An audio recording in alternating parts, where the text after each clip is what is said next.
Hepinize merhaba. Bu videomuzun konusu çamaşır makinemin kayışı sürekli atıyor, yerinden çıkıyor. Neden? Hemen gösterelim. Makinemizin arka kısmında bu şekilde bir koruma var. Bu korumayı metal kısmı çıkarıyoruz. Zaten kayışı attığını gördüyseniz burayı da çıkarmış olmanız gerekiyor. Yani daha önce bakmışsınızdır.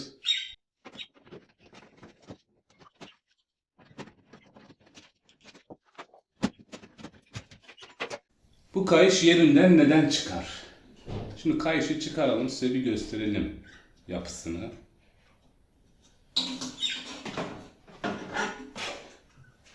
Kayışın iç kısmında bakın dişler var, oluklar, kanallar var. Bu kanallar motorun bu kısmındaki oluklara giriyor. Yıpranarak diş kalınlığı gittiyse buraya tam bir tutunma yapamaz ve sürekli yerinden çıkar. Özellikle kurutma esnasında yüksek devirlerde çat diye çıkıverir yerinden. Kayışın değişmesi lazım. İkinci bir ihtimal ise motorun bu kısmında bir deformasyon olması. Ancak bu zor bir ihtimal. Olabilir mi? Olabilir. Bir şekilde fabrikasyon hatası da olabilir. Burada bir sıkıntı vardır. Bu da kayışın atmasına yol açar. Akla gelmeyen başka bir sebep ise kayışı takarken iyi takamamak. Mesela kayışı buraya taktınız, burada oluklar var görüyorsunuz. Bu olukların en sonuna ya da bu tarafın en sonuna eksik dişe takılırsa, bir tanesi dışarıda kalırsa bu kasma yapar, açı bozukluğu yapar. Makinede gürültüye de neden olabilir. Yerinden çıkmasına da neden olur. Kayışınızı değiştireceksiniz. Bazen de makine tamir görüyor. Tamir eden kişi elindeki kayışı takıyor fakat makine uyumlu değil. Hemen anında çıkmasa da belli bir süre kullanımdan sonra çıkıyor.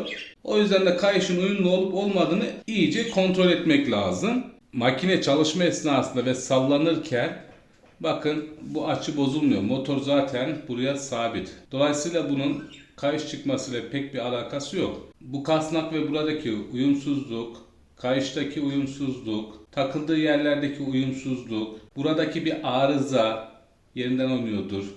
Gevşemiştir. Yani şu vida kısmı. Zaten bu başka türlü ses de yapar. Buraya ek malzeme konmuştur. Conta atılmıştır. Yükseltilmiştir ya da alçaltılmıştır. Bunlar da kayış çıkmasına yol açan sebeplerden birisidir. Kullanıcıların yapamayacağı, müdahale edemeyeceği daha büyük arızalar var. Bu arızalardan bahsedeyim. Kasnağımız iç kısımdan tambura bir mil yardımıyla erişiyor. Bu mile şaft deniyor. Yani şu plastiğin iç kısmında bu vidanın vidalandığı bir şaft var. Şaft kırıldıysa, eğildiyse, büküldüyse kayışta sürekli çıkar. Bu şaft nasıl kırılır, nasıl eğilir, nasıl bükülür?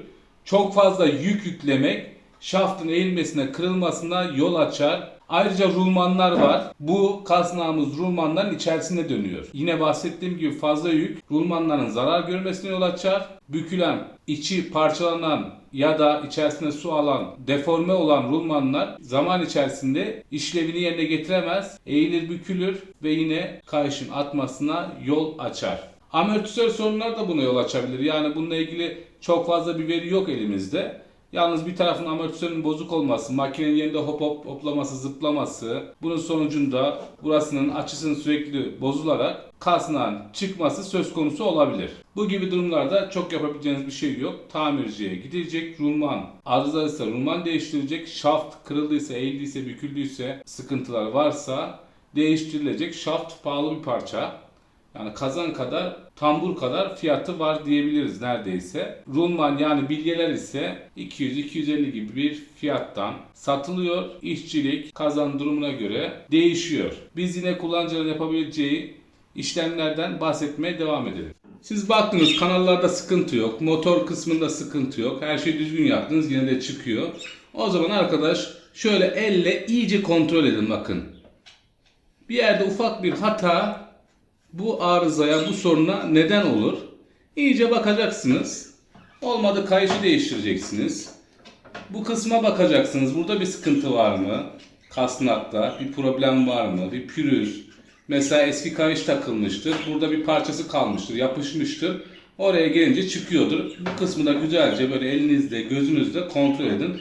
yamulma, eğilme, kırılma, çatlama varsa bu da kayışın atmasına yol açar arkadaşlar.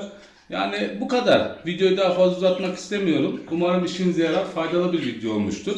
YouTube kanalıma abone olarak destek verirseniz sevinirim. Başka bir videomuzda görüşmek üzere. Hepinize sağlıklı, mutlu, güzel günler dilerim. Hoşça kalın.